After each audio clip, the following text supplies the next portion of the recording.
The snow had come like a secret, a pale, silent trespasser, cloaking the dying world in false purity. It softened the jagged edges of ruin, made the hunger look almost gentle. But the silence it carried was not peace. It was the hush before, something ancient and final, a hush that made children weep in their sleep and grown men forget their prayers. On the battlements, where laughter had once bounced between towers and flags snapped high in the wind, there was only the faint crackle of frost sinking into stone. And there, beneath a weathered gargoyle shaped like a lion mid-drawer, a small boy sat cradling a torn prayer banner like a wounded bird. He did not pray. He had forgotten how. Instead, he traced the faded script with trembling fingers, the cloth stiff and rhymed with ice. His breath hung like a ghost, then vanished. The castle had begun to eat itself, where meat once turned on spits and laughter rang beneath antlered chandeliers. Now the hearths held only ash. The kitchens, black with soot, had nothing left to burn. The servants, or those who remained, had pulled tapestries from the walls, woven histories of battles and saints, and fed them to the flames. They watched the faces of the dead curl and smoke. Some whispered apologies, others did not look away. Ellen, the Lord's daughter, moved through it all like one unbound by flesh. She did not cry, she did not scream. Her veil, damp with breath and mist, clung to her brow like burial cloth. She passed through the chapel with its broken incense holders and overturned pews, her hands trailing over chipped mosaic saints. They had once watched over baptisms, coronations, weddings. Now they wept with cracked eyes, their gold leaf peeling like old skin. She had stopped asking questions. There was no one left to answer them. Her mother, once regal in court, sat slumped beside a window that had not shut in weeks, her lips sealed by sorrow, not sewn, not bound, but closed in the way a grave is closed. The steward had hung himself when the grain ran out, his silhouette swaying behind the granary's iron lattice. The wind tugged at the rope until it groaned like a bell that rang only for the damned. No messenger had come since the first frost. No pigeon, no rider, no rumor. Only the wind moved freely now, and it brought nothing but the scent of rot and frozen dung. Beyond the pitted gates, the horses died in slow, terrible quiet. Their bodies were pulled under the snow like forgotten statues. Those who dared to bury them no longer prayed. They buried with frozen fingers and turned away before the wolves came sniffing. The people inside had become shades of themselves. The castle, once the heart of the region, a beating, breathing bastion of faith and pride, had turned inwards, folding like a dying star. It was on such a night, with snow whispering against shuttered windows and the hearths flickering low, with what little oil remained, that Ellen climbed the winding stair toward the inner sanctum, the great oak. Doors stood like sentinels, thick, studded with iron. They had not opened in days. Her father, the lord of the keep, had sealed himself away with a single cask of wine, 3 candles, and a chest of sacred relics, bone fragments, a blood-stained stole, a rusted nail said to be from the Passion. He believed they would protect him. He believed they still meant something. Ellen paused before the door. Her hands were raw, cracked from the cold, her breath hissing against the metal ring she grasped. The ring was cold as judgment.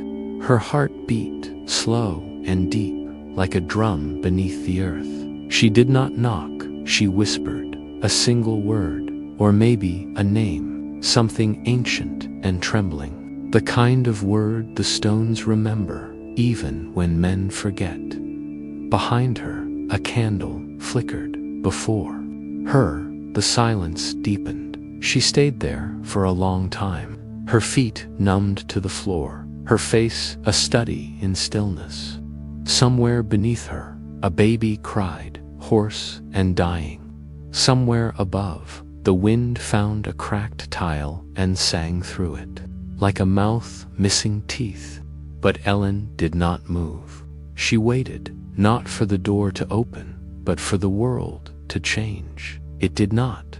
At last, she turned. Her shadow trailed behind her, stretched long across the frost-streaked floor. In the days that followed, strange things began to unfold. The rats grew bolder, scuttling across altar stones, chewing through sacks of dried nettles.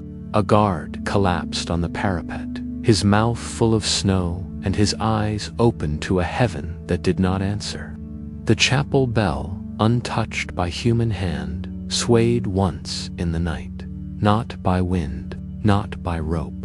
Just once, a single note that woke no one but Ellen. She began to speak to the dead, quietly, not mad, not loud, just intimately, in corners, in the crypt, by the well where moss now bloomed instead of water.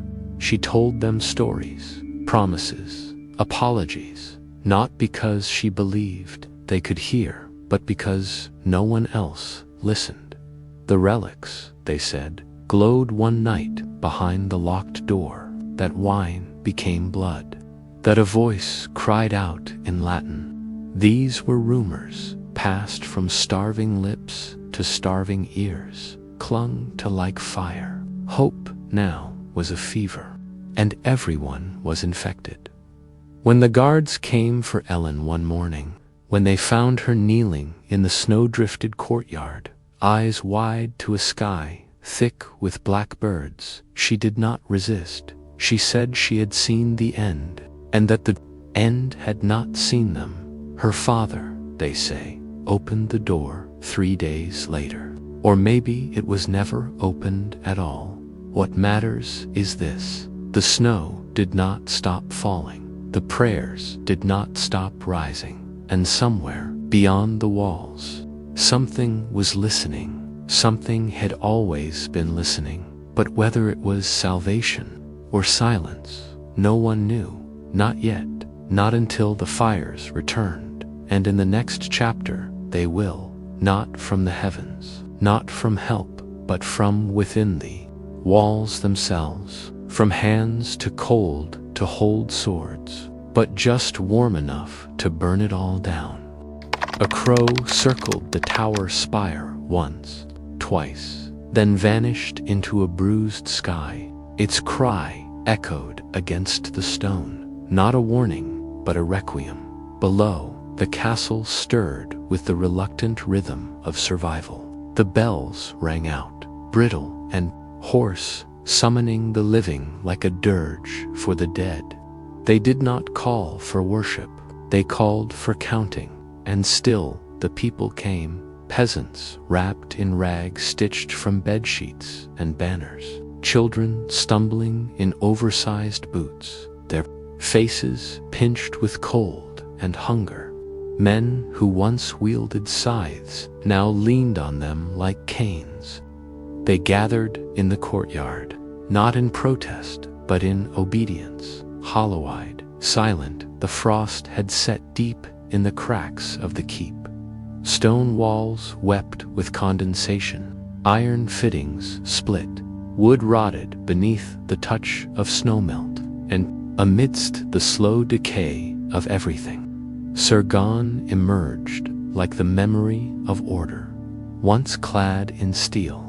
Proud behind his crimson surcoat, he now wore a patchwork cloak of faded livery and torn wool. His sword hand trembled, not from dread, but from the fever that had crept through the barracks like a thief. In his other hand, he held the ledger of the dead. Not ink, but charcoal. Not scrolls, but rags.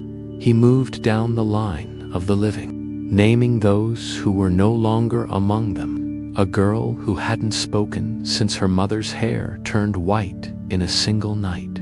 A boy who once laughed when his father lifted him onto the battlements.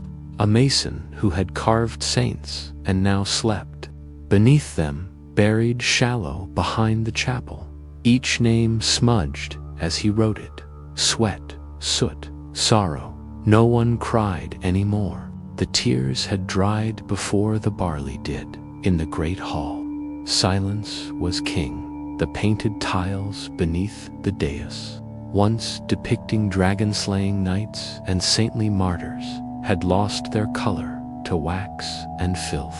The candles, if one could call them, that burned low in old wine bottles, sputtering as they consumed their last inches of tallow. Lady Isabet sat like a statue carved from bone. Her rosary, once a symbol of devotion, now served only as an anchor. Her fingers moved over it without thought. She whispered prayers to saints who had long since stopped listening, if they ever had. Beside her, the Castellan, her husband, her shield, her stone, stared at a bowl of peas, as though it might one day look back. He had not spoken in 3 days. His circlet, once polished and proud, hung crooked on his brow. They had sent messengers 3 weeks ago, when the barley still scraped the bottom of barrels and the dogs had just begun to vanish.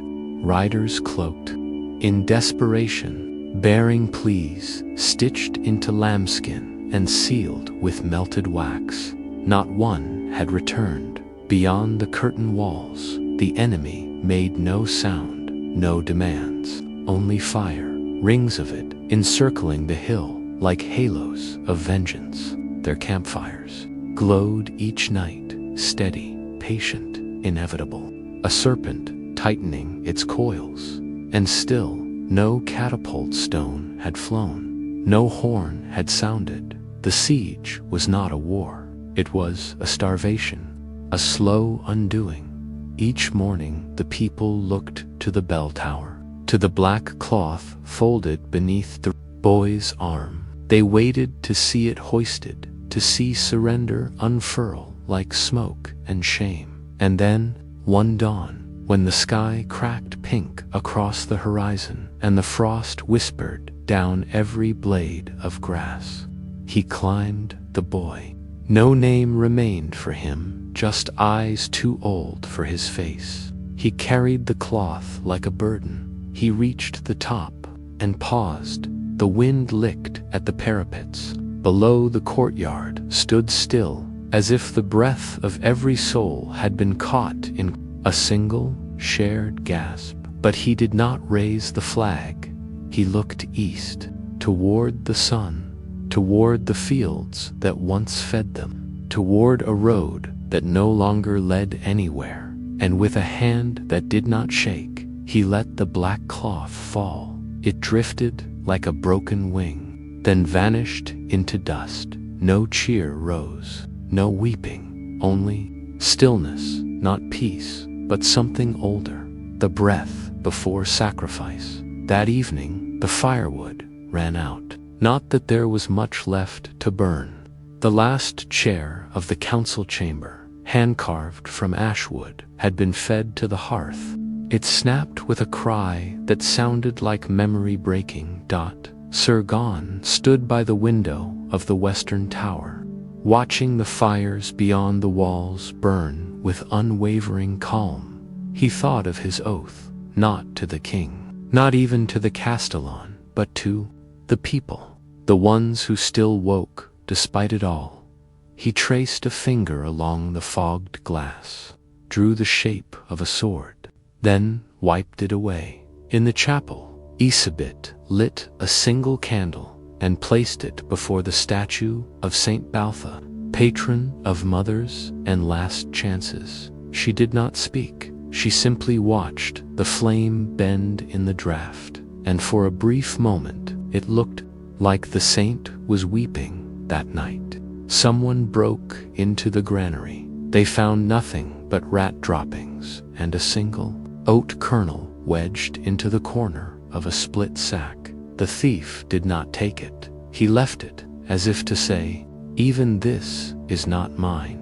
They hanged him the next morning, not because he stole, but because punishment was the last thing left to offer. At dusk, Lady Esabet stood beside her husband in the hall. She placed her hand over his, resting on the rim of the empty bowl. He looked at her for the first time in days, and in that silence, there was something like understanding, not love, not hope, but an agreement that something must change, or everything would end as night fell. The boy who had climbed the tower sat alone at the base of the bells. He held a single black feather in his hand. He did not know if it was from the crow or something else. He tucked it into the leather thong around his neck and looked east again. The fires still burned in the hills, but so did the stars, and somewhere in that cold and watchful sky, something stirred, not rescued, not yet, but perhaps a reason not to surrender. The wind that night spoke in tongues, not in words, but in the low, breathless language of despair. It clawed through arrow slits and under doors, found the cracks in every wall, and settled in the lungs of the faithful and the faithless alike. And in the chapel, where saints of colored glass once cast warmth upon bowed heads, only shadows now gathered. The air was thick with old wax, stale incense, and the bitter ache of things unspoken. The altar cloth had been burned 2 weeks past. The candles were stubs melted into bone cups. The pews were scattered, some broken for fire, others occupied by the silent, not praying, not moving, only waiting for what none could say beneath. The high, dust-choked dome, Mereldus, knelt beside a woman whose body had given everything but life. The child, born gray and still, was wrapped not in wool or swaddle, but in the last linen strip torn from Merelda's own cloak. She placed the babe in a bowl, a wooden vessel once meant for bread. No one would come to mourn. No one had breath left for grief. The stained glass saints watched without mercy outside the walls. The plague moved like smoke through the enemy's camp. Soldiers coughed blood into frozen earth. Tents fell still, and yet they remained, not to fight, not to storm, but simply to watch. The siege had become a contest not of swords, but of patience. The baker's boy, starving and alone, drank lye and screamed only once. She left a note, but the words dissolved before anyone could read them. The ink clung to her lips like a confession in the crypt. It was not pain that marked his face. It was something gentler. Surrender, perhaps, or prayer. Still, the bells rang. Vespers came and passed. No one gathered, but the rhythm held. Father Henrik, the priest who no longer spoke, continued the rites with ash and gesture. He marked the doors of the living with crosses drawn in soot and silence. His fingers blackened, his eyes hollow, but his hand never trembled. Some believed he no longer served God, but death. Others believed he had seen something, a sign, a visitation. No one asked. They feared the answer. In the upper tower, a single candle burned before a locked coffer. Inside, beneath folds of lamb's wool, lay a relic, the splintered thigh bone of a saint long dead, wrapped with a scrap of faded crimson, said to be soaked in martyr's blood. The Lord believed it, holy, a shield against the darkness. Every night he opened it. Every night he wept, not for salvation, but for the promise he had made, that his children would live, that his name would not die in silence, that if he could not be king of the land, he might at least be remembered as a man who kept his oath, even as the world shrank to cold stone and shallow breath. Night, long after the bells had finished their mournful chime, Mereldis returned to the chapel. Barefoot, her soles blackened with soot, she carried with her something she had not touched in years, a length of red silk, saved from her wedding day, hidden beneath a floorboard. All this time it had once trailed behind her on a summer morning, when roses bloomed at the gate and laughter echoed from tower to tower. Before the child lost, before the fever, before the war, she laid it gently across the bowl that cradled the breathless babe, the silk draped like blood over wood. It caught the candlelight and shimmered just once, rising through broken glass and fractured stone and the quiet shifting of the earth beneath her feet, as if the dead were listening. The next morning, a strange quiet fell across the keep.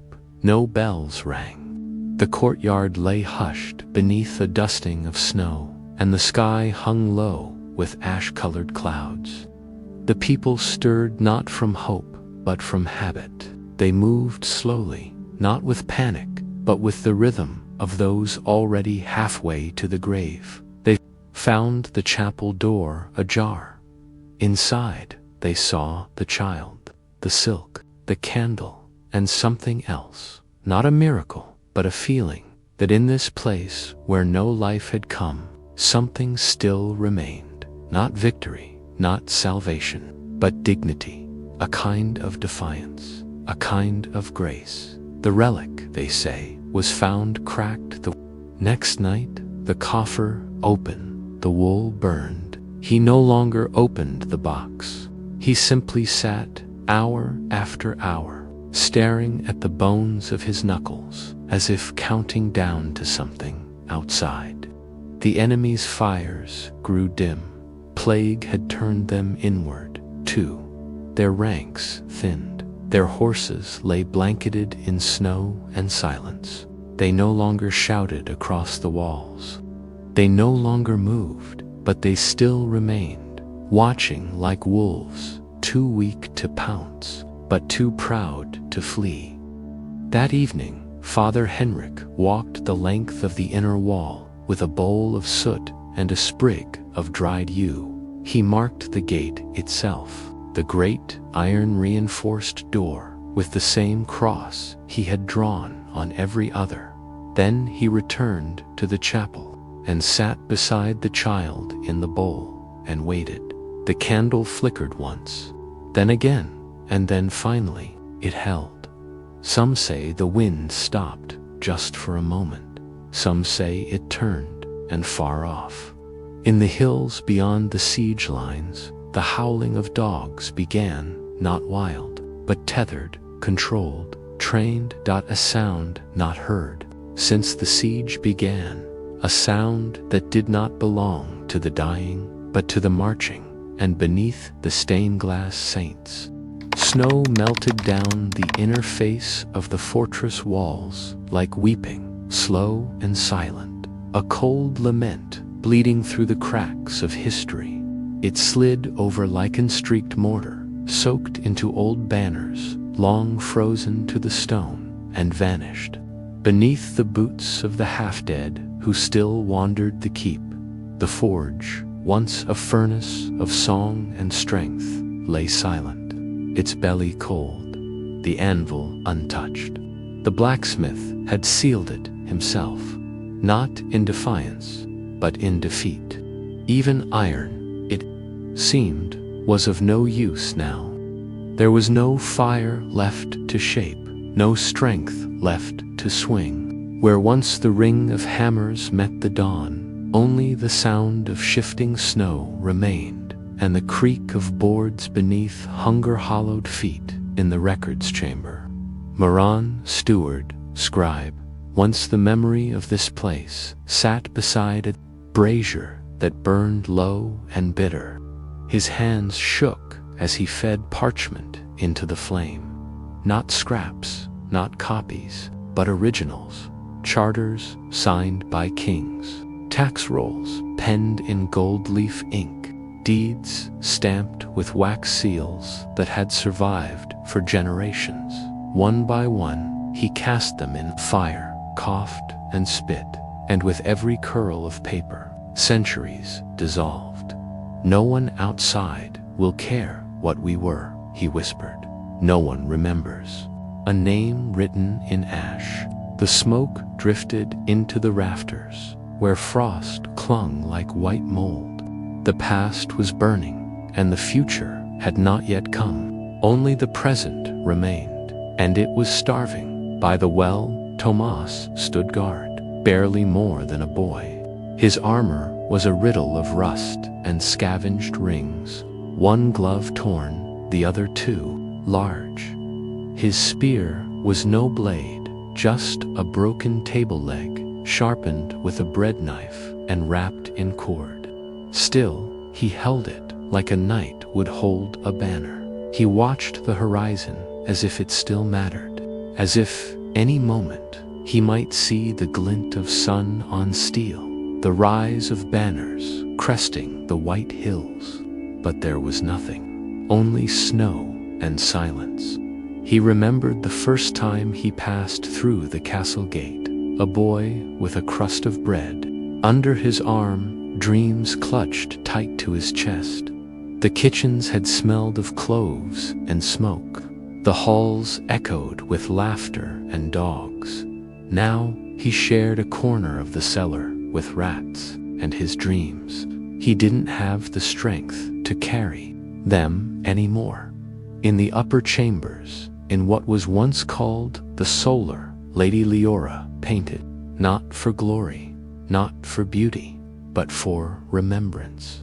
Her pigments were crushed roots, ash and wine turned sour. Her brush, a carved splinter wrapped in hair. She did not paint saints. She did not paint kings. She painted women bending at dry wells, birds trapped in cages, children wrapped in shawls too thin for winter. Above them, stars, always stars, each one imperfect, each one alive. So they know we lived, she said, though no one had asked. The walls of her room, once ivory, plaster and velvet hangings, had become her final gallery. She painted until her fingers cracked, until her lips bled. She painted because the story could not end in silence, and still no messengers came. That night, the gatekeeper died at his post. He had not spoken in days. No one remembered his name, but his hands had clung to the great wheel that barred the castle gates. Even when frost split his knuckles, even when sleep came like a thief, he never let go. They found him in the morning, frozen upright, his eyes open to a sky that offered no promise. They buried him beneath the last tree in the courtyard, a rowan leafless and bare, its bark cracked like old parchment. No stone marked the grave, just his rusted key driven into the frozen ground. It glinted once in the light like a fallen star, then disappeared beneath snow. By midday, more snow had come, not the first, not the last. It fell soft and constant, like breath, like sorrow. It muffled the cries of infants and the coughs of old men. It swallowed the footprints of the living and blanketed the graves of the dead in the hall. A child asked if snow meant God was cleaning the world. No one answered in the chapel. Father Henrik dipped his finger in soot and marked crosses on empty pews in the tower. The Lord sat beside his relic, unmoving, unblinking, as if he, too, had become a statue to be remembered or forgotten. Liora kept painting on the ceiling now, birds flying, not trapped, not caged, flying in crooked lines and clumsy arcs, toward a sun that didn't burn but warmed. And Tomas, still at the well, turned his head toward the hills. He thought he heard something, a horn, a cry. No, just wind. But in that moment, a flicker, barely more than breath, he imagined it. A line of riders, a banner unknown, a light, distant and pale, cutting through snow like memory, through grief. He blinked, and it was gone. But something had shifted, not in the sky, not in the fields, but in them, a knowing. A murmur passed from hand to hand, from glance to glance, a whisper that had no speaker but rose all the same. That night, in the forge, someone lit a spark, no hammer, no metal, just fire, small, defiant, in the shape of a single candle made from melted tallow scraped from the walls. It burned long after the snow had covered the gatekeeper as grave. It burned not too warm, not to guide, but to say, we are still here. The last candle in the great hall fluttered like a dying breath. Its wick sputtered beside a cracked goblet, half filled with melted snow, the water ringed with soot and ash. Above, pigeons nested between ancient rafters, silent, unmoving. To lean now, to coo, to hollow, to fly. A single feather fell, slow as a snowflake, landing on the shoulder of Brother Edric. His robe, once black as ink and smooth as oilskin, was now a tapestry of desperate mending horsehair stitched into linen seams held with waxed thread and prayer. He had not slept in 2 nights, not since the dream in the dream. Fire licked the chapel steps, not the warmth of hearth, but the hungry fire, the devouring fire. It came without smoke, without noise, just flame and knowing. He woke with a scream caught in his throat and the taste of iron behind his teeth.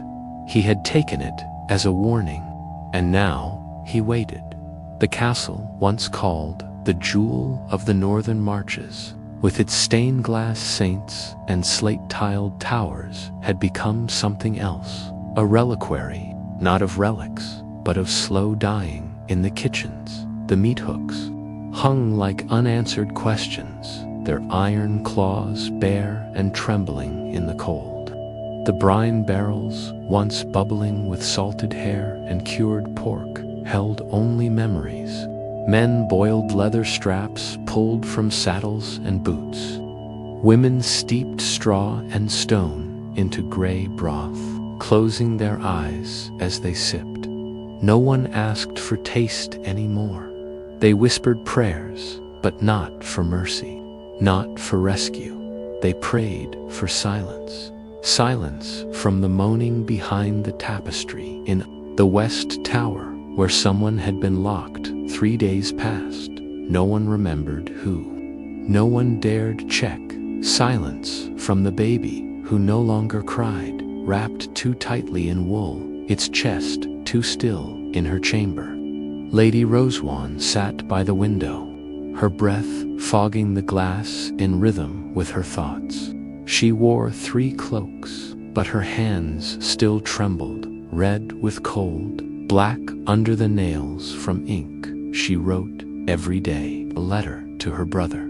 He had ridden south before the siege, with a promise on his lips and a golden pin at his throat. She believed he would return. Though no rider had been seen in weeks, she still laid out a portion of bread for him. She did not eat it. She simply placed it on the sill and whispered his name. Outside, the snow did not melt. It only deepened. On the ramparts, a guard saw movement near the tree line. Not the enemy. No man, no torch, no signal. A wolf, limping, alone. its coat patchy with mange, its ribs sharp as knives. It stood still, watching the castle with eyes like burnt amber, its breath rising in small ghosts. It did not howl, it did not prowl, it simply stared, as if the keep were not a fortress, but a tomb, and the wolf, the mourner, or the judge, inside the chapel. Edric lit 3 candles and placed them before the cracked altar stone. He had once served mass to lords and knights, blessing rings and binding banners. Now there were no lords left to kneel, only the echoes of things half remembered. He sang, though his voice cracked, a hymn in a language no one spoke anymore. He sang because silence had teeth. He sang because someone had to.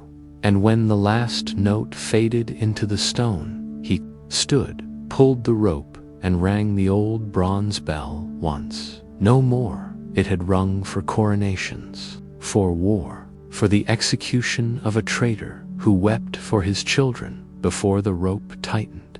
It had never rung like this. The sound rolled across the castle like a tide of judgment.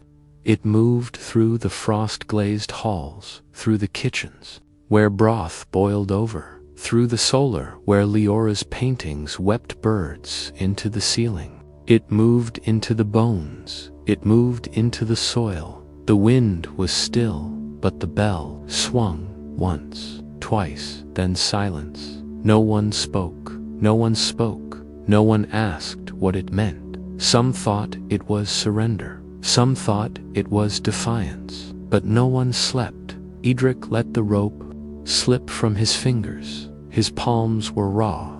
He walked to the far wall and sat against the stone. Not in prayer, not in vigil. He simply watched. The candle in the great hall had gone out. The goblet of snow had tipped, and still the pigeons did not move. Lady Rosewan finished her letter and did not sign it. She folded it once, sealed it with wax melted from a funeral taper, and placed it inside a hollow of the window frame. If the wall ever fell, she hoped someone might find it, a name, a hope, proof that she had waited. In the courtyard, Thomas stood beneath the rowan tree and whispered to the grave of the gatekeeper. The key still stuck in the soil like a question without an answer. Thomas whispered, not for a response, but because the silence felt less heavy when broken up in the tower. A shutter creaked open, snow blew in. Edric stood again, slowly, as if the weight of the dream still clung to his bones. He made his way back to the bell and placed his hand on the iron, not to ring, just to hold, to feel that something still moved, that something still responded. Below him, a single light blinked. In the trees, then vanished, then appeared again, a flicker, then nothing, then again, not a torch, but a signal, faint, slow, deliberate. And in that moment, for the first time in many nights, the wind moved. It curled around the chapel stones. It lifted the last pigeon feather into the air, and in the darkness, a sound barely above breath, they're coming. The stone corridors breathed cold, damp wool, bitter herbs. The scent of slow rot clung to every crevice.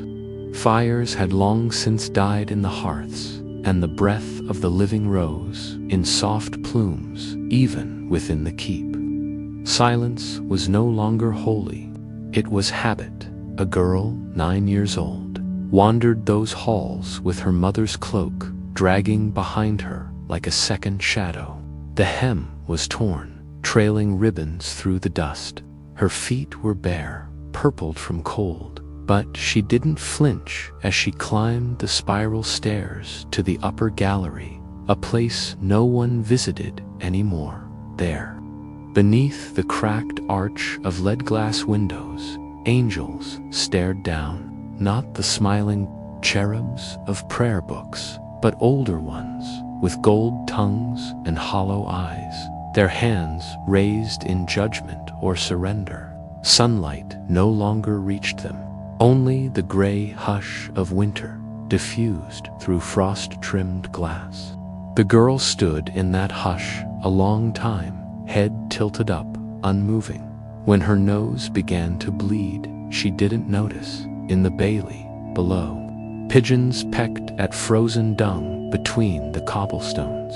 They did not coo, they did not flutter. Their wings were more bone than feather now. The animals had vanished long ago. First the dogs, then the cats, then the doves from the chapel dome, caught at night, silently, by hands that trembled but did not hesitate. No one spoke of it, but everyone remembered the night the falcon was boiled. They had gathered in the lower hall, whispering prayers, even as feathers clung to the walls. Its scream, sharp and strange, had echoed through the stone. Days later, white down still turned up in unlikely places, wedged beneath door hinges, drifting from ceiling vents, caught in the stitching of children's collars. Sir Alaric did not eat that night. He stood at the gate in full armor, unmoving as the others fed. Since then, he had not removed his helmet, not even to sleep. Some said he had sworn silence, as penance or devotion. Others claimed he could not bear the reflection of what remained beneath the steel. Each dawn, he stood at the rampart, watching, always watching, frost creeping like silver moss across the ground. No flags stirred in the hills, no enemy advanced, but neither did they leave. The siege had become not a war, but a vigil. His sword, rusted now into its sheath, was no longer a weapon, it was a relic. And he, its final shrine, beneath the keep, in the belly of old stone. The cook moved through the cellars. Her hands were calloused, her apron blackened with old broth. She spoke to no one but the pots, and even they had little left to say. Behind a crumbling wall of casks and broken amphorae, she kept a secret, a narrow passage sealed with bricks. Only she knew it, only she held the key. A thin shard of iron hung on a red ribbon beneath her gown, warm against her chest. She had told no one, not even the steward, not even her own daughter. It led somewhere, she didn't know where anymore. It had once been used by monks or smugglers, before the new chapel, before the battlements were raised. Maybe it led to the stream, maybe the woods, or maybe nowhere. She hadn't decided if it was salvation or betrayal. She hadn't decided if she'd ever use it. That night, the girl returned to the gallery, her fingers numb with cold, pried loose 3 shards of colored glass from the shattered window, one red, one blue, one gold. She took them in silence, pressing them to her chest as if they had warmth in her chamber. Bare but for an old bowl and a thread of wick, she laid the glass in snow. Each shard shimmered faintly beneath her breath. She lit the wick, barely more than a spark, and placed it above the bowl. Then she whispered. It wasn't a prayer. It wasn't even quite a memory. Just a phrase her mother used to murmur before sleep. When the world still had shape and time still had meaning. When you can't find the sky, build your own. And for a moment, the snow within the bowl glowed, red like embers, blue like river ice, gold like morning light through leaves. It didn't last, but it was enough. In that same hour, Sir Alaric descended from the rampart and placed his helm beside the chapel door. No one saw him do it. By morning, the pigeons had gone. Whether they died or flew, none could say. Only the feather remains, caught in the lip of the goblet in the great hall. It quivered each time the wind passed through the cracked windows. The cook stood in the cellars again. She held the key in her hand now, the ribbon loose, her eyes closed. She turned toward the sealed passage, took a single step, then paused. She didn't open it, but she didn't hide the key again either. Upstairs, Roswan penned one final letter. This one she did not seal. She placed it on the sill, folded open to the sky. If the wind took it, let it go. And in the bailey, the girl carried the bowl of colored snow and placed it beneath the rohan tree, beside the gatekeeper's grave. The key had vanished, buried perhaps, or taken. She sat beside it until dawn, and when the light returned, pale and new, it caught in the glass and made the snow shimmer again, just for a moment, enough to believe, enough to begin the next breath. And somewhere, far off, a sound stirred in the woods, not hoofbeats, not horns, just the distant echo of something waking. Rain fell like judgment, sharp, cold, and endless. It whispered against the slate roofs in a voice older than any tongue, hissing through arrow slits that once welcomed light and now wept through shredded canvas and torn wool. The sound was not comforting. It was a reminder that the sky, too, had turned against them. Beneath a leaky awning, where ivy had long since curled into the mortar, a man once called Thorn cradled a harp in the crook of his arm. Its frame was nicked, its polish worn dull, its strings no longer whole. Only 3 remained. He tuned them not by ear, but by memory, each note aching with the ghost of a court song that no one asked for anymore. Thorn had once announced kings, had once stood in velvet, voice ringing from balconies to crowds below. Now, he played not for ears, but for echoes. And in those echoes, he heard what the castle had lost: laughter, liturgies, lullabies. The harp did not sing, it whispered inside. Food was measured not in sacks or stones, but in silence. Whispers passed hand to mouth. No one dared speak the truth aloud. 4 words could make hunger real, could summon it stronger. The kitchen smelled of ash and sour mold. Rainwater trickled through the stones and pooled near the hearths. No fire burned there in the corners. Of the cellar, the youngest servant, a girl with frost-bitten fingers, drew birds on the walls. Not doves or falcons, not anymore. These were strange things, with eyes too wide and too human. They stared back at her from the damp stone, their wings curled as if bracing for a fall. No one stopped her. Perhaps no one noticed. Lady moved among the sick with hands that no longer trembled. The nursery had once echoed with infant cries, lullabies, warmth. Now it held only breath, too thin to rise. She did not ask names. She did not speak of healing. She packed onion poultices where once she used golden honey. She bound limbs with flax where silk had once lain folded in chests. Her apothecary shelves were shadows of their former selves, jars empty, powders spoiled, hope measured in fragments. What she could no longer treat, she comforted. A hand on the forehead, a hymn sung without sound. And when she could do nothing more, she watched, until eyes stilled and breath fled like candle smoke in draught. Outside, the ramparts bore a limp lion's banner, once proud, red and gold. Now nothing but ash-stained cloth tangled in ice.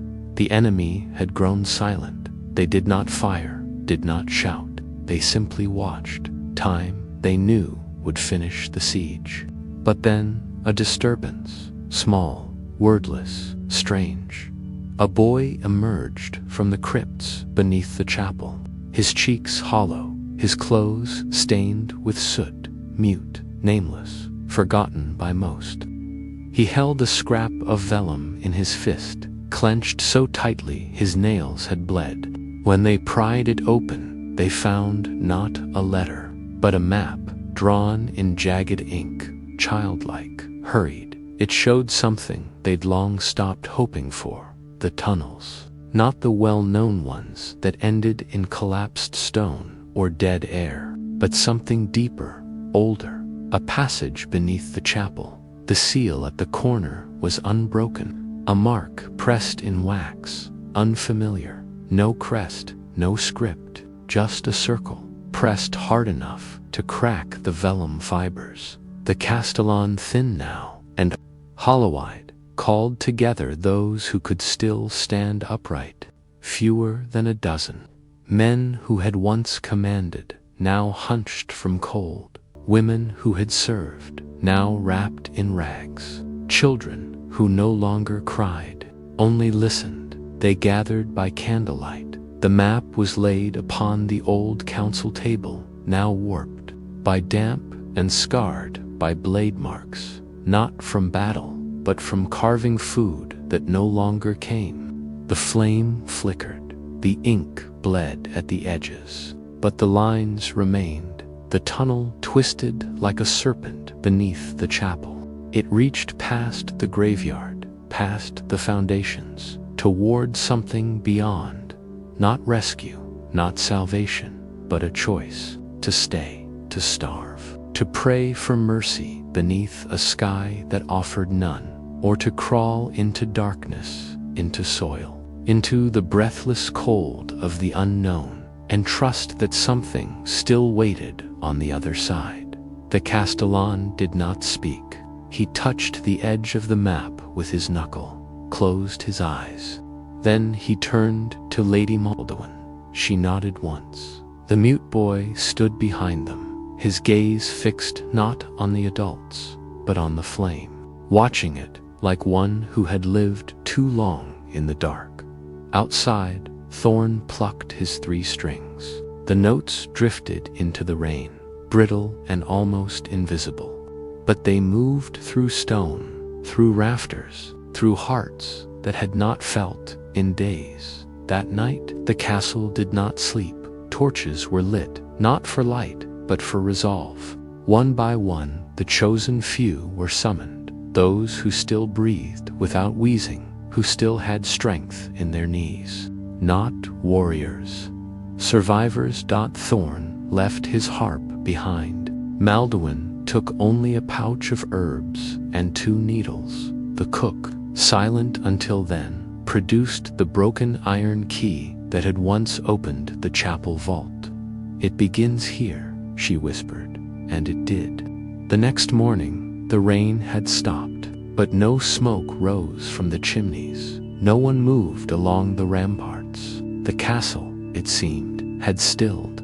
Only the girls' birds remained on the cellar wall, now joined by one final figure. A tunnel, a winding line scratched in charcoal, ending in an open door.